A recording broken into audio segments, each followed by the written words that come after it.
Okay, let's talk about this guy over here. That's black pen, red pen. He's got some interesting YouTube videos up there.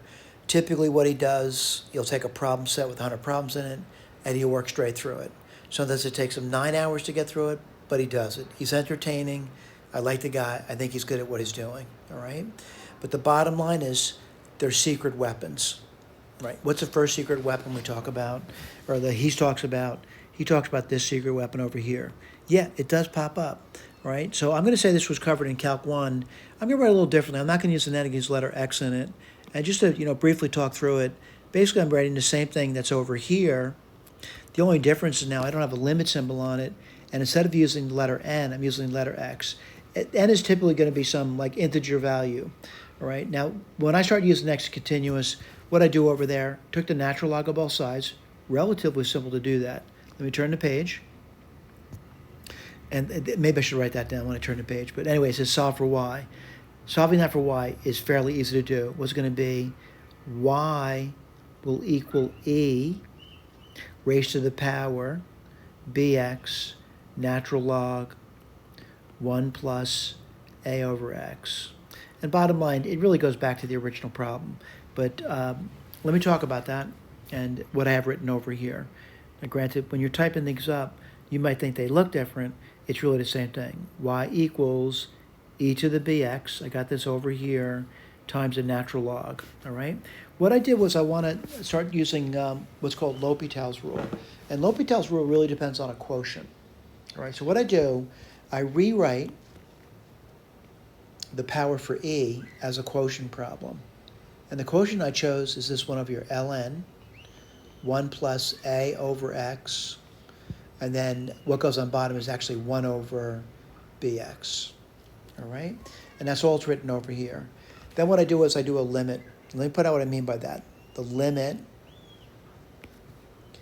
as x goes towards infinity of y equals the limit as x goes towards infinity of e to that power. Kind of hard to write this down, but let me write it down for you. You know what? I probably need a little more room. Let me get my eraser out. So let me write down, limit x goes to infinity of y is really the limit x goes to infinity of e to the power.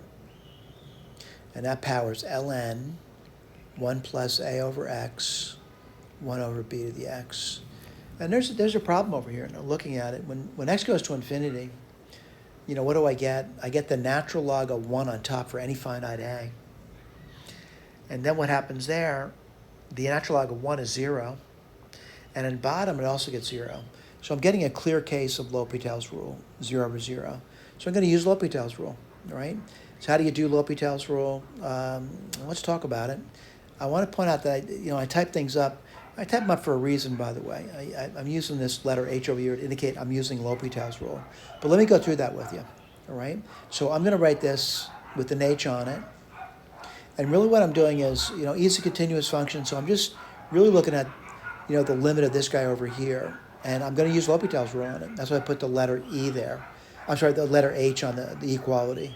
So limit, I'm still going to do this, by the way. I'll talk about bringing the limit up later. X goes to infinity.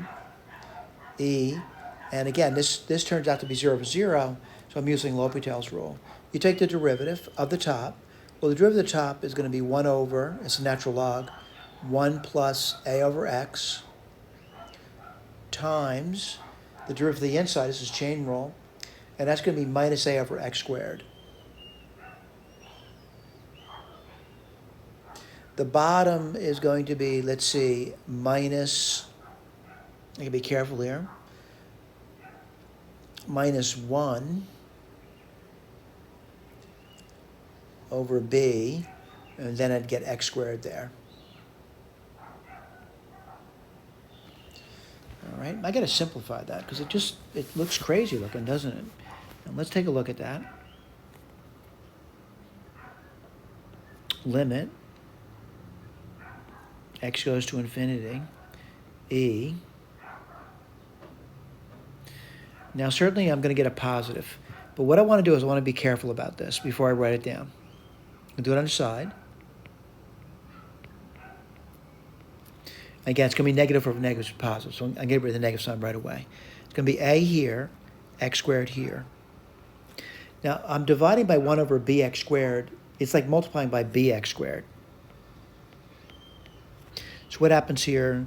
Well, the x squared disappears, conditionally. And what are you left off with? You're left off with a, b, that's not so bad, right? And then 1 plus a over x. Again, I want to emphasize what we're doing over here. The limit of this quotient now. And what's that going to be? It looks fairly easy to do, by the way. What happens? Well, the top is just going to be ab. And the bottom is going to be what now? As x goes to infinity, it's just 1. So what do I get? I get e to the ab. All right? So let's go back and discuss that and make sure you understand what we just did. We just did this. That's all we've done. All right? Now, granted, we used it in continuous case, but you can imagine for n going towards infinity, you know, like you're at large integers, it's really corresponding really nicely with it, right? This is one of the 4 secret weapons. Thank you.